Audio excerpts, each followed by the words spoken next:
પૂર્વ પ્રધાનમંત્રી મનમોહન સિંહનું નિધન, 92 વર્ષની વયે દિલ્હી એમ્સમાં લીધા અંતિમ શ્વાસ.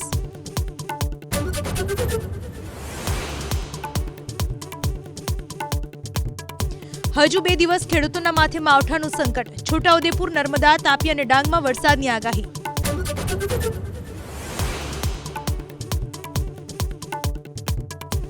બનાસકાંઠાના દાંતીવાડા, ડીસા અને અંબાજીમાં કમોસમી વરસાદ.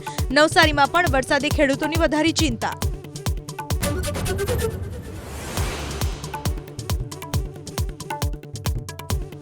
પોલીસ ભરતી માટેની શારીરિક કસોટીની તારીખ જાહેર. 8મી જાન્યુઆરીએ યોજાશે શારીરિક કસોટી. 1લી જાન્યુઆરીથી ડાઉનલોડ કરી શકાશે કોલ લેટર.